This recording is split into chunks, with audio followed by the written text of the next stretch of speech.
Simpooziyamiin guyyaa saboota sabilammootaa fi uummattoota Itoophiyaa 20ffaan naannoo giddugaleessa Itoophiyaa magaalaa Hosaanaatti taa'ameera. Simpooziyamicha irratti argamuun haasaa kan taasisan afayaa'iin mana maree Federeeshinii obbo Waaganyoo Tashaagar kabajamuun guyyaa sabootaa sabilammootaa fi uummattoota Itoophiyaa tokkummaa lammiilee jidduu ture cimsaa jira jedhan. Ayyaanichi barii eebba hidha haaromsa guddicha Itoophiyaa fi piroojeektoonni gurguddoon yeroo itti eegalamanitti kabajamuun adda akka taasisus himaniiru.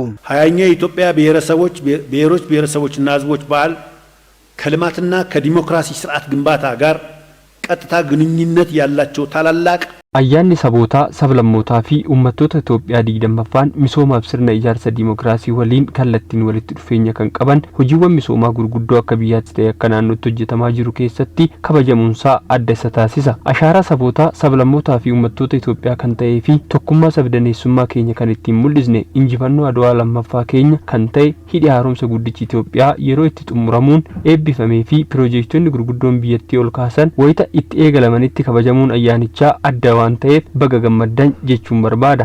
Afayaa'ichi Itoophiyaan biyya guddoo ta'uu fi guddina ishee itti fufsiisuufis uummanni biyyattii harka wal qabachuun waloon hojjechuu akka qabus hubachiisaniiru. ህብረ ብሔራዊ አንድነት በብሔሮች ብሔረሰቦችና ሕዝቦች የጋራ እሴቶች ላይ የተመሰረተ tokkummaa sabdaneessummaan duudhaalee waliinii saboota sablammootaa fi uummattoota Itoophiyaa irratti kan bu'uureffame faayidaa biyyaalessaa tokkummaa uummataa birmadummaa fi guddina diinagdee biyyaaf waloon hojjechuu fi yaadama fayyadamummaa haqa qabeessaati. Itoophiyaan biyya uummata guddaa qabduudha, biyya guddoodhas. Kanaaf akka isheef malutti misoomsinee guddina biyyattii itti fufsiisuuf saboonni sablammoonnii fi uummattoonni biyyattii waloon hojjechuu qabu. Bara kana filannoo biyyaalessaa geggeessuuf qophiin taasifamaa jiraachuu kan yaadachiisan obbo Waaganyoo filannichi tokkummaa sabdaneessummaa fayyadamummaa haqa qabeessaa fi aadaa ijaarsa sirna diimokiraasiif shoora olaanaa qabaachuu beekuun saboonni sabilammoonnii fi uummattoonni Itoophiyaa filannichi karaa nagaan akka goolabamuuf ga'ee irraa eegamu ba'achuu qabus dhaamaniiru. ዘንድሮ ሰባተኛው አገር አቀፍ ምርጫ የሚካሄድበት ዓመት ነው።